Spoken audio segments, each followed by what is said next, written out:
Okay, so once again, a pleasant day to everyone. My name is Jonathan Otik, but you can call me Sir Nath. So that is actually my nickname. And first and foremost, I would like to extend my gratitude to the women in action here in our institution, the Occidental Mindoro State College, from our ever supportive SUC President 3, Dr. Marlene G. Nielo, to the Vice President for Administration, Ms. Maria Paz Fatima D. Palmares, for her support, to our Vice President for Academic Affairs, who supports, recognizes, acknowledges, and treats men and women with equal respect, as well as we who are in the LGBTQ community in the academe.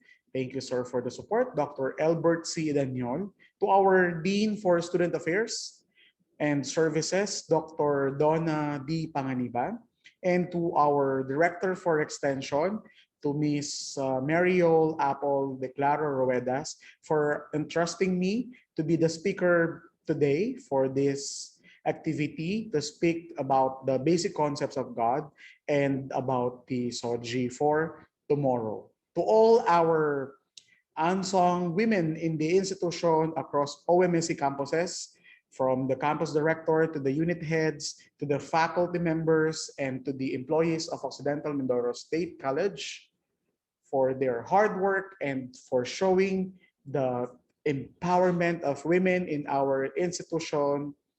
Thank you for your support. So please continue to be an inspiration for the other women in the community, in our society, and in our province. I would also like to thank the Honorable Mayor Ernesto C. Pablo and the Sangguniang Kabataan of Rizal, Honorable Rodel Galila, for asking to be part of this activity, for them to be enlightened about the concepts of God and SOGI. To those who are also in the FB Live and are interested to hear our call in the equality between men, women, and everyone, I am again inviting you for this two-day webinar starting today, March 10, and until tomorrow, March 11. But today, let's talk about the gender and development. So handa na po ba kayo? Because I think you are now ready. Allow me to share my presentation for the basic concepts of GAD, or the gender and development. So I believe that most of us are already familiar with the term gender and development. So this is not new to us, pero pag-usapan po natin para po sa mga naguguluhan pa din po at hindi pa rin clear sa kanila kung ano nga ba talaga ang gender and development. So ito po ang outline ng ating pag-uusapan, ang maikling kasaysayan ng God, ano nga ba ang God, no? So anong pinagkaiba ng sex and gender, gender socialization, pag-usapan din natin ang manifestation of gender bias, yung mga stereotyping, the mainstreaming of gender. So napakaganda pong usapin kung paano po natin mas susuportahan ang programang ito sa ating institution, sa ating mga offices, no, sa ating kinasasakupan, kung tayo po ay officials or lingkod ng pamayanan.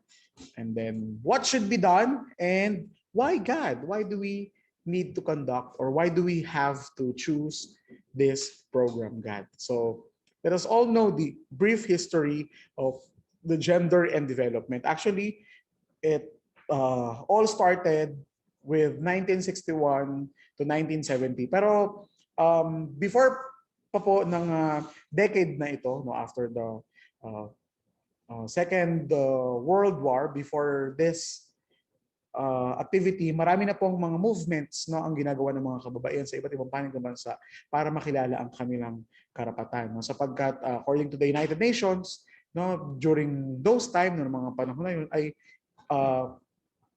pag sinabi natin human rights, most of the term, no, ay para sa mga kalalakihan. And even up to this moment, no, marami pa rin po tayong mga ano na po sa ating kasaysayan, no, ang mga kung paano po dominated no ng man ang ating lipunan. Wherein no, if we are going to look back to the history, marami rin pong nagagawa ang mga kababaihan. So during that time in the first decade of the human or the GAD development no in UN, so ito po yung nangyari no. So they were able to gather women representatives from different areas and regions and continents no. So from the particular period, so marami po silang nagawang pagtatagumpay mula po sa iba't ibang lokal na kanilang lugar no. And then in 1971 to 1980 no, the battle continues heads on. So they were able to conduct different activities from that 2 decades. So at dito na nga po nagkaroon ng International Women's Day celebration. So the UN representatives, no, the presidents of different country or the representative of the different countries were able to witness no, the power of the women. So they are actually seeking that women should be part of the development. Kaya po sa 2 dekada pong ito ay nailunsad ang project na Women in Development. So during that time, so another decade happened.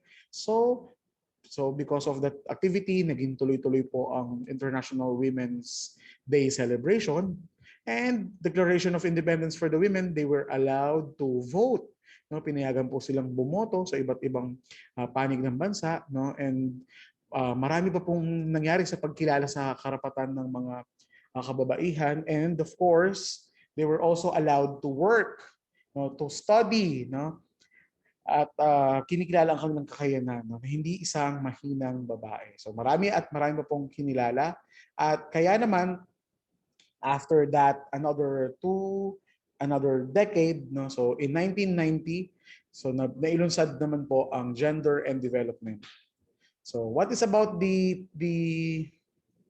gender in development? Why is this better than the women in development? Because no, GAD approach is not concerned specifically only for women. So hindi po nakafocus lang sa mga kababaihan. Siyempre, kung may needs ang female, meron ding needs ang male. So dapat pantay na tinitingnan. So that is GAD. Society assigns the roles, responsibilities, and expectations to both sexes. So nakita po no, sa lipunan natin, no, ang nag-a-assign, ano nga ba ang nagiging role ng babae at ng lalaki. So doon po nakikita ano yung ine-expect no, sa both sexes. Dapat pag lalaki ganito, dapat pag babae ganito. So doon po nakita yun. Kaya po, so mas napili ang gender and development because one of that particular thing, no, the society assigns the roles, responsibilities, and expectations to both sexes. And GAD also applies gender analysis. No? So tinitingnan po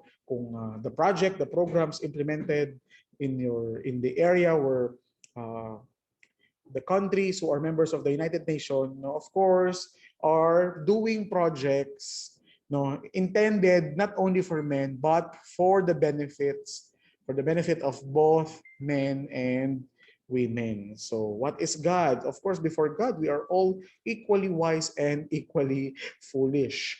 No? So pantay lang ang babae at lalaki. Kaya naman God is also chosen because this is a development perspective and a process. So ito po ay isang perspektibo at proseso na kung saan participatory, nakakapagsalita ang babae at lalaki. And this is also empowering. Binibigyan natin ng kakayanan ang bawat kasarian. Equitable, now this is also sustainable, no, free from violence, so hindi kailangan walang masasaktan, no.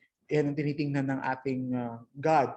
No, respectful of human rights and actualization of human potential. So dapat pong ma-achieve ng bawat isang tao kung ano po yung development na dapat nilang tinatamasa. Mapababae man o mapalalaki or kung ano man po ang kanyang particular na kasariang tinataglay. So God also, what is God? God also emphasizes the need to challenge the existing gender roles and relations. So stereotyping. So ito kasi yung pagtingin, so china-challenge yun ng God.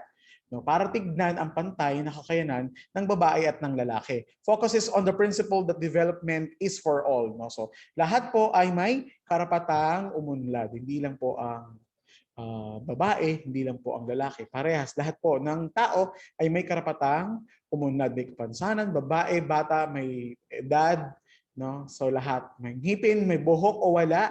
So lahat po, no, basta tao ay may karapatang ma-develop. Everyone in society has the right to equal opportunities to achieve a full and satisfying life. Lahat naman po tayo, di ba? Gusto nating ma-achieve na ma-satisfy tayo sa ating buhay. Kaya po tayo nagtatrabaho, kaya po tayo nagsisikhay at nagsusumikap. So mapababae man o lalaki.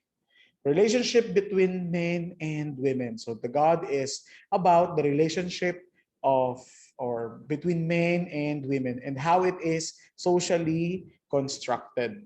No? So the main premises of God, there are four main premises of God. Number one is not an anti-male or female. Hindi po natin gustong pag-awayin ang babae or hindi po natin gustong sabihin na walang lalaki, no, walang babae. So pagkat hindi po mabubuo ang ating daigdig, no, magiging malungkot kung anti-male at kung may anti-female dahil hindi naman po pwedeng mabuhay nang wala ang bawat isa. Okay? No man is an island. Not war of the sexes, hindi po natin sila pinag-aaway. Ayaw po natin ng digmaan. No, both are victims, no, parehas pong biktima pero mas marami pong nare-report sa mga linya ng mga kababaihan. No? So discrimination naman po ay meron doon sa merong hindi pinaniwalaan ng lipunan na kasarian. Yan po yung ating nasa LGBTQ, no, dahil sa marami pong influence, no, ng ating ginagalawang lipunan. Both have the stake in the struggle for equality. Lahat po ay gusto ng pantay na pagtingin. So kaya po isinagawa ang GAD. So let us all understand what is sex and gender. When we talk about sex, so sex is actually the biological characteristics of the person. No? Yung XY chromosomes, XX, no, chromosomes, no, yung nasa ating pangangatawan. Reproductive organs and genitalia. No, kung meron tayong pekpek o meron pong titi, no, sa lalaki, no, kung meron pong vagina or meron pong testes, no, so yun yung ating pangangatawan, no, yung mga hormones na taglay ng isang katawan. That is about sex, no, male and female, the biological characteristics once a person was born. Okay, so kapag sinabi naman po nating gender, ito po ay culturally defined. Yung roles and responsibility ng lalaki at ng babae. Ano yung mga attributes, no, ng isang babae at isang lalaki sa particular na lugar, lipunan. So it changes across time. Nagbabago siya sa panahon, nagbabago siya sa iba't ibang lugar, sa iba't ibang paniniwala. No, pero ang sex, hindi na siya pwedeng mabago maliban na lang kung ikaw ay magpa-transplant, sex organ transplant. Okay? But of course, sex role is universal. So hindi po 'yun pwedeng mabago, hindi po ba, no? Ang babae lang po ang pwedeng magbuntis. So hindi pa maaaring na-discover ng science, pero 'yun po yung ating napakahirap po yun kung kanilang paplano, no, na dahil yun po yung taglay na role ng sex ng female, no, ang idala ang punla ng isang lalaki.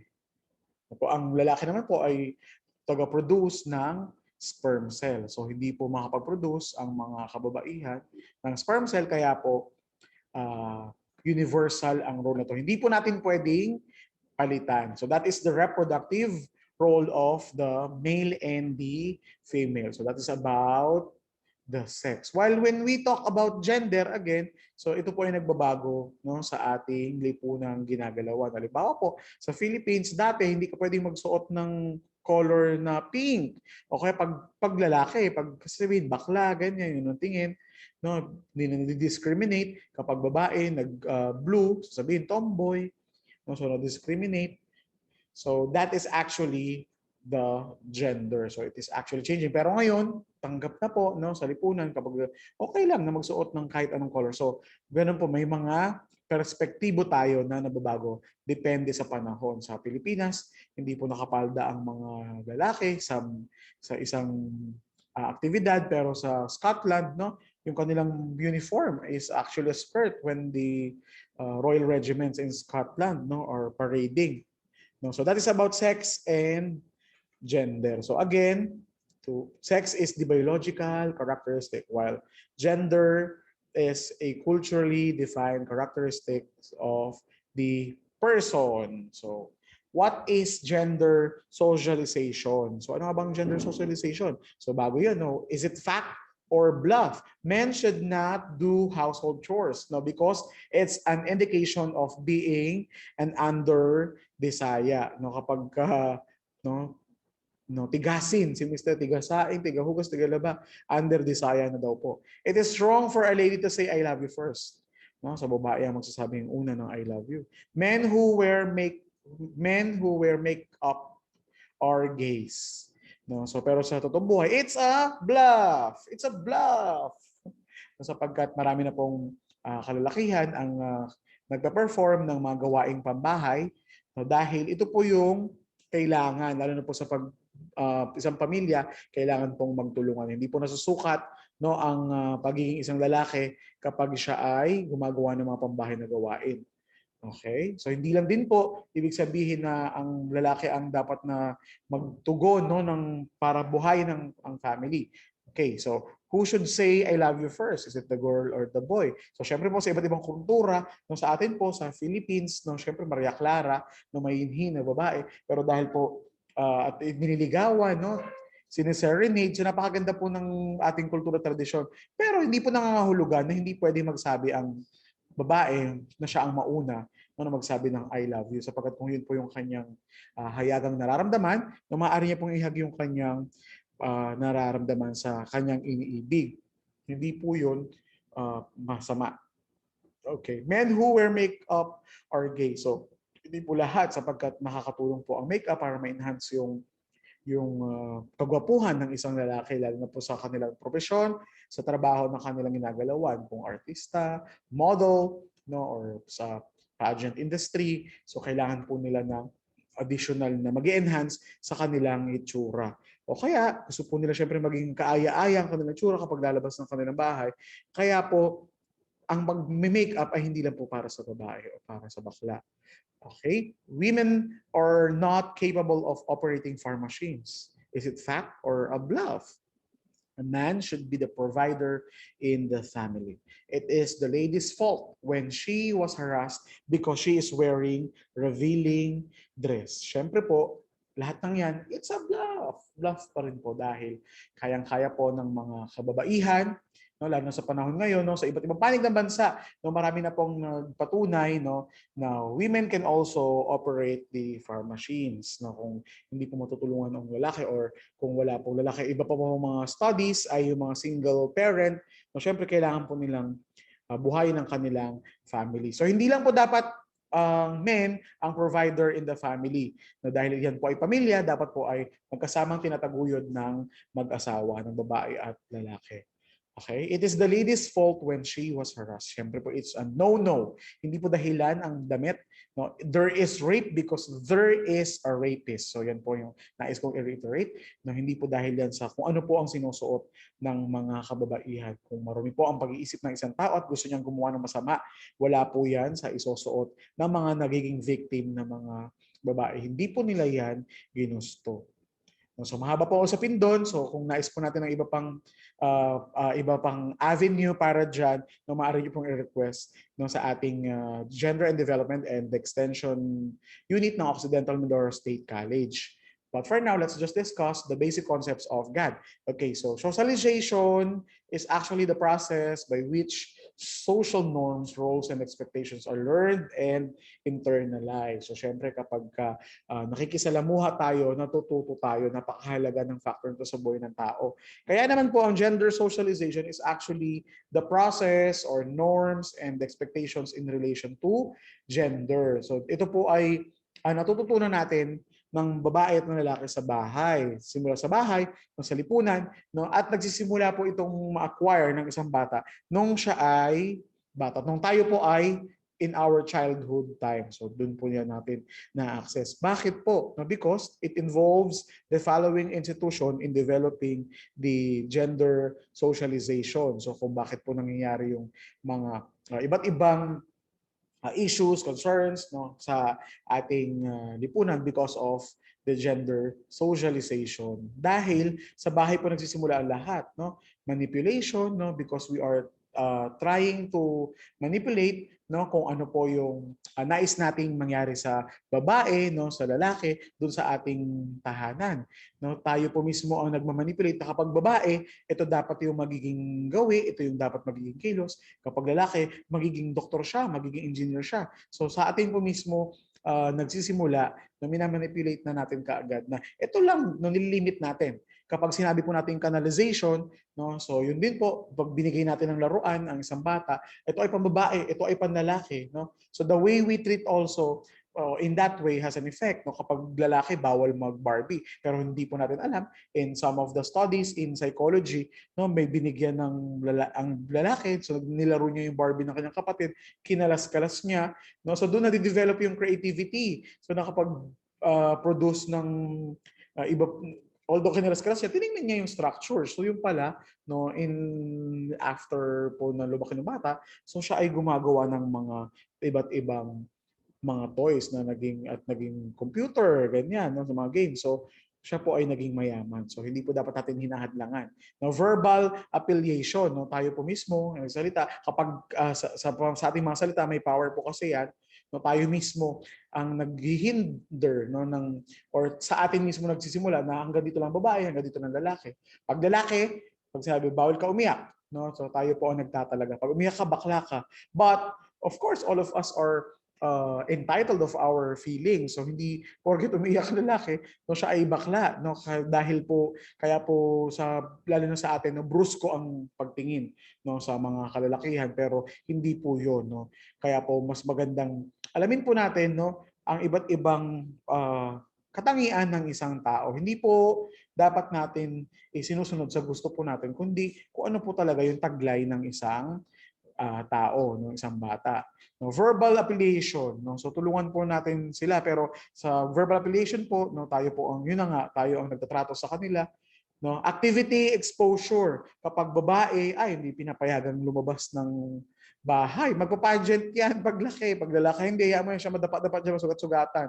No, kapag babing babae, bawal ihagis-hagis kasi delikado, delicate, baka mapa. Pero pag lalaki, no, iniit siya, no, nilalaro. So, sa ating pong mga exposure natin sa ating mga baby, no, sa mga bata sa bahay, we are the agents, no? We are part of the institution na kung bakit po nagkakaroon ng gender stereotyping. So nagkakaroon ng bias. So may po mas magiging clear. So sa media, no, napakalaki po ng factor ng mass media, no, because the portrayals ng kanilang mga iniidolo na napapanood ng mga bata, no, sa media, no, doon nila nakikita. So doon po 'yon napakalaking factor. Narratives, no, sa mga salaysay, sa images, no, kapag maitim ang kilikili, pangit, no, kapag ang babae ay puro buhok, no, hindi nag-aahit, pangit, but that is actually the characteristics of that particular female. So syempre naiiba siya, sa tingin niya pangit siya. Kapag maitim, pangit. So yun po kasi yung pinoportray ng ating media. Bakit pa ang puro model, mapuputi, no, lahat na maitim, lahat ng morena, no, nagsipag-gluta, lumaklak ng, no, hindi naman natin sinasabing masama, but yun yung mga nagiging batayan. No, lahat gusto ay maputi, no? So hindi minamahal yung kung ano yung kulay na meron, pero kung tutuusin, na tayo pong mga Filipino ay may napakagandang kulay, no, moreno, morena.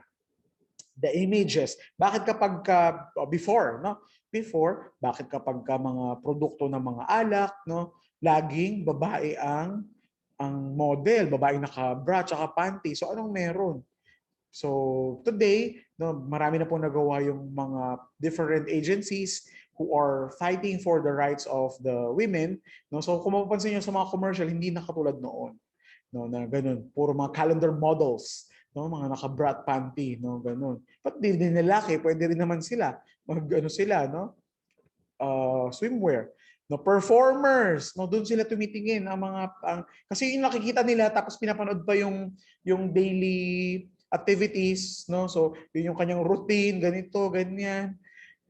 Yung nagiging halimbawa nila, nakakalimutan po natin yung talagang ano po ang meron ng isang tao, no? Decision makers, no? So in the mass media, no? So nakikita po natin ang pagdedesisyon, no? So maraming bagay, no? Nakakaapekto po ito sa mga bata sa kanilang pag-iisip para sa kanilang sexualidad, sa kanilang kasarian, no? Our school, because of the formal curriculum, the hidden curriculum or the absent curriculum, no? So mula dun sa formal na ating inaaral, no? So kung ano yung mga present na curriculum na tinuturo mula math, science, English, na nandiyan, natututunan natin. At doon sa mga halimbawa na ginagamit ng mga teachers natin, no?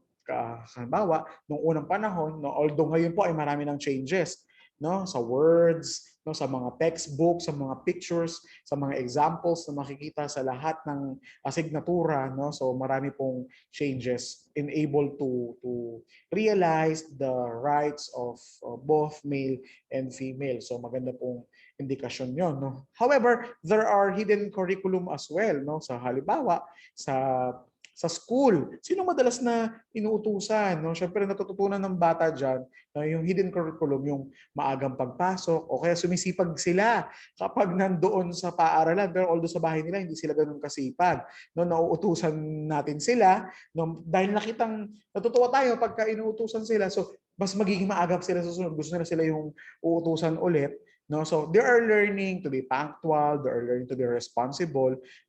However, no, base dun sa ginagawa po natin sa kanila, for example, kapag matangkad, kapag lalaki, kapag malayo yung pupuntahan, lalaki ang uutusan. Kapag kayo malapit lang na medyo babae ang uutusan natin. So dapat pantay yung ating pagtingin sa ating mga mag-aaral. Dahil nga ang kaya ng lalaki ay kaya ng babae. Pag maglilinis ng classroom, ang tagabuhat ng mga silya, puro iaasa sa lalaki o lalaki, babae ang magwawalis. Wherein, parehas naman po nilang pwedeng gawin. No?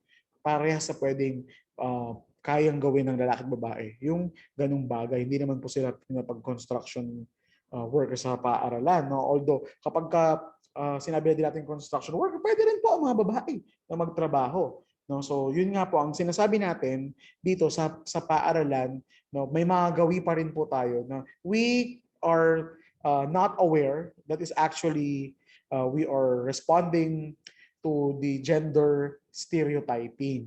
No? So, ganun din sa mga null and absent curriculum, no, na meron tayo na hindi natin, dahil hindi natin nakikita, dahil nga wala siya sa curriculum, no, natututo yung mga bata. So, there are null and absent curriculum din, no, na natututo yung ating mga bata na hindi natin na maaaring wala doon sa ating pinaka-guide, no, sa ating syllabus, sa ating values na gusto nila matutunan, pero natutunan nila, no, sa loob ng paaralan. Kagaya ng sa kanilang mga classmates, no? Mayroon tayong maaring doon nabubuo yung gender-based violence in school, no? Yung pang bubuli nila, no, pangangantsaw, pang-asar sa mga classmates, no, na hindi pa rin alam kung ano yung kanilang, kasi nga naiiba sila sa lipunan, no? So hindi natin sila natutulungan. Okay? So marami pong factor. Okay, so religious teachings, sa religion naman po, no? Religious teachings, declarations, interpretation of faith, and religion structure. So syempre, although may mga changes na, no, may mga babae ng tawag po dito, nagpi-preach, mga pastora, no? So sa mga panahon po ito, but before and the other teaching din po, no? So syempre may pagkakaiba po talaga ang teaching ng Bible, no, sa pagkilala sa humanitarian law, no, sa iba't iba't pang pantay na pagtingin sa karapatan uh, ng mga tao, ng babae or ng lalaki. And our next is the state, no, ang ating country.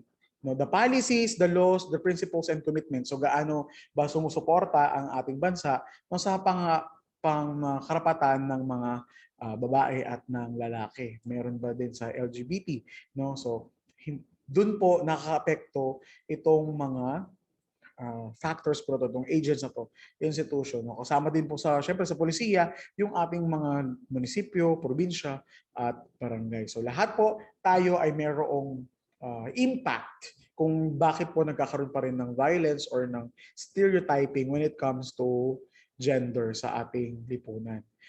We have to remember that there is the power, no, a power within us, power and in relationship roles. No, tayo pong mga tao, meron tayong power over na one's ability to dominate others to make them do what you want. So, mahalaga pong tingnan yan. Power two, one's ability to act on his her own intellect, resources, and knowledge are among the sources of power. So meron tayong power over no na-impluwensyahan natin yung ating kapwa. So dahil na-influence natin siya, meron siyang power to, no? Sa kanya mismo meron siyang mga desisyon na yun ang kanyang gustong gawin or ipanukala. The power with the one's ability to cooperate with others to accomplish something. So syempre, ito na yung kung mayroong bully, halimbawa dahil sa nangyayari sa diskriminasyon, may power with, so kung sasama siya doon, so mas nadadagdagan sila.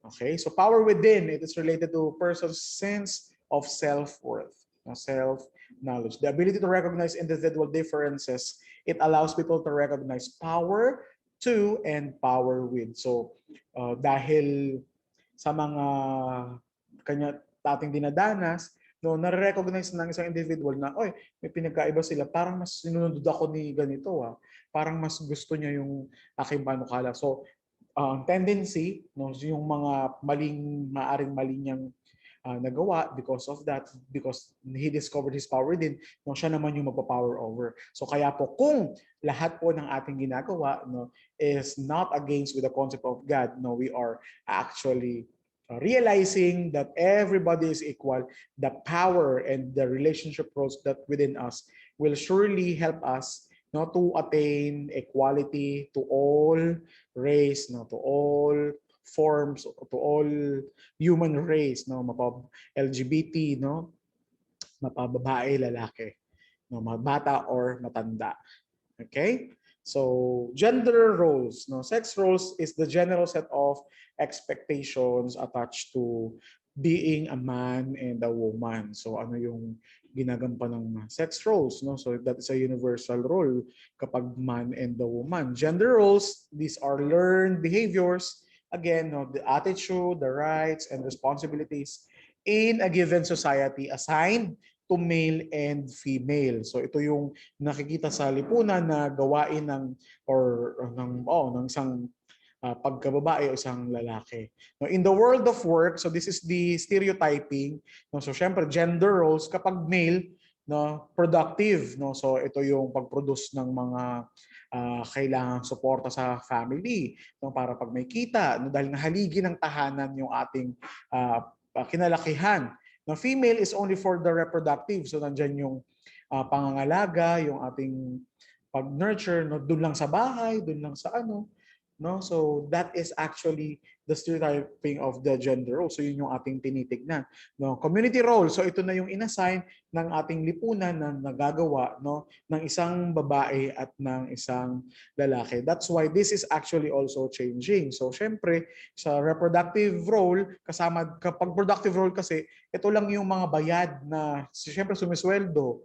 No, ito yung kumikita kasi yung lalaki, so ito yung kanyang sisweldohin na para sa family. Wherein, yung reproductive, halos kaparehas ng trabaho dahil kasama yung sa bahay, no, yung nurturing, pagpapalaki sa bata, pag-tutor sa mga anak, na kung meron ding equally amount, no, na mabibigyang karampatang bayad, no, ay magiging pantay din ang pagtingin, no, o pantay na kinikita ang babae at ang lalaki, no, so usaping roles, no. So dito po nabubuo ang gender bias kapag tayo po ay nag-stereotype. So ano po ba yung stereotyping? So ito yung practice ascribing to an individual woman or man with the specific attributes, characteristics, or roles by reason only of her or his own membership in the social group of women or men. No, kapag sinabing babae, ay ang babae ano yun, pala shopping,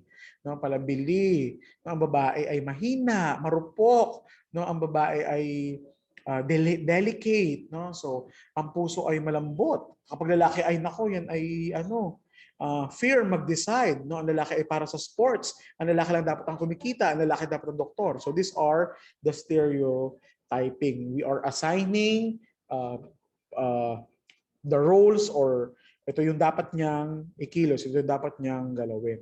So marginalization is actually the process of pushing a particular groups of people to the edge of the society by not allowing them in the active voice, identity, or place in it. So na ma-marginalize yung mga sektor, no, para sila ay hindi nararating, no, at nabibigyan ng karapatang mula sa government na serbisyo. No, subordination is actually an act of giving someone less importance of power. So subordination. So binibigyan mo siya mas mababa sa iyo. So hindi kayo pantay ng karapatan, pantay ng kakayanan. So that is actually a gender bias. No, multiple burden, no? Naging Shiva na yung nanay, no? So lahat na ng kamay niya gumana. A term used to describe the situation of women who perform paid work outside the domestic sphere, as well as home making and childcare work inside the home. So, syempre, kung halimbawang kinukulangan na nga ng kita ang magtatrabaho pa siya, no, and then meron pang trabaho sa bahay, so ang lalaki ay sa multiple burdens. So both parents are actually experiencing this nowadays, no. So pero alam natin na because of the campaign of the GAD, marami na ang nagwo-work, no, para po may harmonious relationship kapag nasa tahanan ang mag-asawa. Yan. So at because of this, because of also of the gender stereotyping, nagkakaroon tayo ng GBV or gender-based violence. So because of that particular power na kayang sinabi ko kanina, no, it involves the abuse of the power. So ang nangyayari, mayroong unequal power relationships based on socially ascribed gender differences. No? So dahil nga maaring siya ay malambot, no, siya ay mahina, no, kung sa kababaihan, ito yung trato, hindi siya pwedeng ma-promote. So yun yung pinalagyan natin ng differences, no? At mayroong harmful act that is perpetrated against a person's will. So maaaring hindi niya gustong pinapagawa natin, no, ng isang pinapagawa sa kanya. So karamihan po ng reported case dito, ito po yung mga kababaihan. Kaya this is also termed as the VAUC, no? So the violence against women and children, no. So the GBV, although is also happening hindi lang sa tahanan, so maraming part ng ating lipunan, sa school, kahit nasan ka, sa workplace, no, gender-based violence is actually happening, no. So lalo na kapag the abuse of our power, we tend to use that, no, para doon sa tao at hindi siya makapag-function ng will bilang isang tao at hindi niya ma-develop ang kanyang sarili. That is actually a gender-based violence. At marami po sa ating kababaihan, no, pati po sa LGBT, ang nakakaranas ng gender-based violence. So meron po mga hindi po matanggap, no, ng kanilang mga magulang, no, nakikita lang.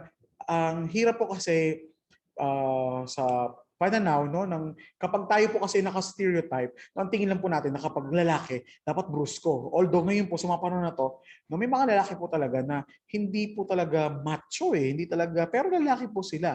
But that's the way they work. Ganun po sila magsalita, ganun yung kilos, no. So we have already seen so many cases. So hindi po dapat natin sila gina-judge, no, based from their that particular action. So that is actually a gender-based violence at may mga karampatan po tayong mga way of protecting, no, the people who are experiencing this gender-based violence, especially the anti-discrimination law. Okay, or the Anti-Discrimination Act. So to eliminate the gender-based violence, no, and for able to us to recognize the rights of the women, that the women and men are equal, no, in the society that we are working. So part of the gender and development is the mainstreaming of the GAD, especially to the communities who signed, no, this program, no, in the United Nations. So since they signed this program, no, they are obligated. So this is actually part of their obligation. So once they do their obligations, simula po nung kanilang tayo po lalo ng bansa natin na pumirma no sa pagkilala sa gender and development, no, tayo po ay may obligasyon. That's why when we work, we are committed to do this and we need to comply no with the international law, no, the CEDAW and the Sustainable Development Goals. So dati po Millennium Development Goals. So ngayon na po ay Sustainable Development Goals. No, sa ating bansa, no, may iba't iba tayong mga constitutions, iba't ibang constitution, may iba't iba po tayong batas no, sa ating institusyon. No, number one is the Philippine Constitution, no, the Magna Carta for Women or Magna Carta of Women, no, the PPGD 25, ambisyon natin 2025. No, sa maraming aspeto no para po tayo ay mag-comply sa gender and development no na part ng ating pangako sa United Nations no. And because of that no we are requiring the government agencies to allocate 5% of the annual budget for specifically for the gender and development program no para po matugunan ng pangailangan no ng both sexes, gender and development. No, so because of this, the pyramid, we are obliged to work, we are committed, we are doing the compliance. No, we are providing each sexes, the men and the women, for the development. No, because naniniwala nga po tayo na development is for all.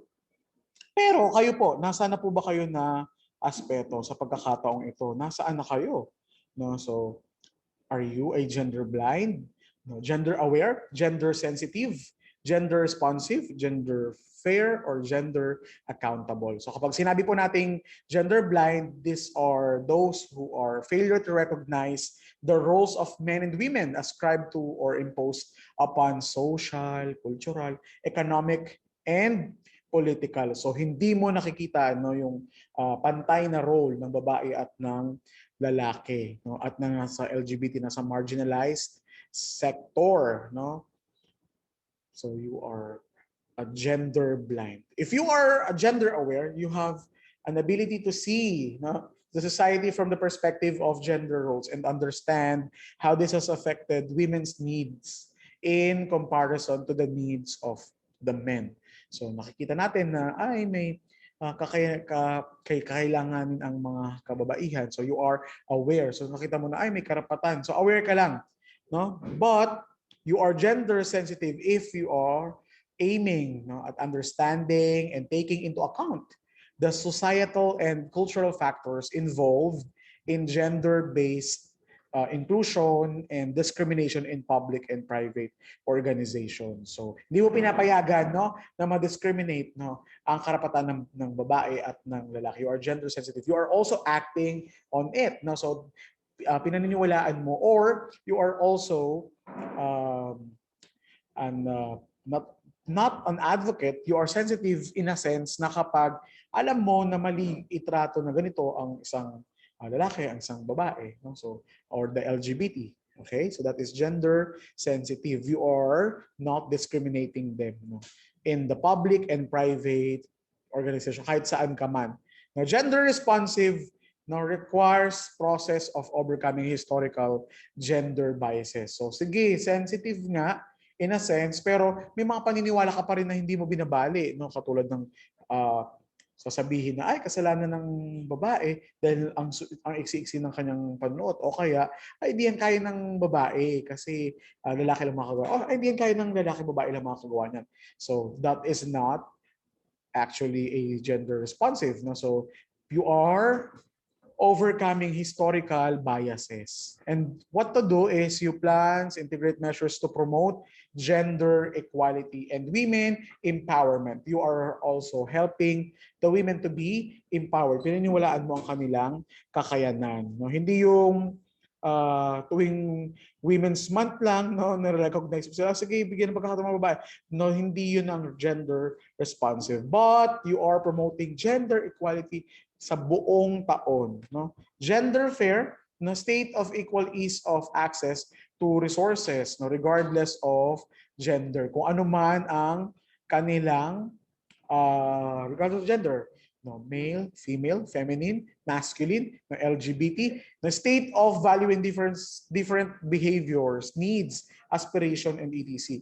No, so tinitingnan natin na yung pantay, ano yung kailangan ng babae at ng lalaki. So that is gender fair. Now, gender accountable, obligation and responsibility na on the part of the state structures and public officials to implement gender mainstreaming or gender equality. No, you are accountable if you are part of the state. No, you are a worker in the political area of our country. No, o kaya naman you are working as an employee. No, dapat you are part of the implementing person when it comes to gender mainstreaming.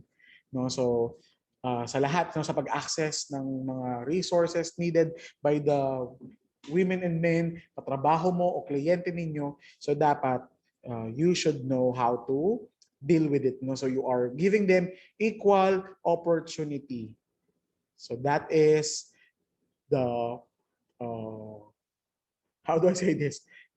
Nasaan ka na ngayon, no, sa part na to? Gender blind, gender aware, are you gender sensitive, gender responsive, gender fair, or gender accountable? Okay, so you have to measure, engage yourself kung nasan ka na. So what should be done? So ano po ba yung dapat nating gawin? No, so as you can see in this picture, no, in reality, maybe we are not yet on this particular picture. Baka imposible pa po ito, but I believe that this is actually happening. So na-achieve na po natin sa iba't ibang way. For example, no, equality, the assumption is that everyone benefits from the same supports. Now, this is equal treatment. O sige, o bigyan natin ng pare-parehas na pangangailangan. That is equality. No, okay. Equity, everyone gets the supports they need. Now, this is the concept of affirmative action, thus producing equity. Sino ang mas nangangailangan? So, kanino natin siya dapat ibigay?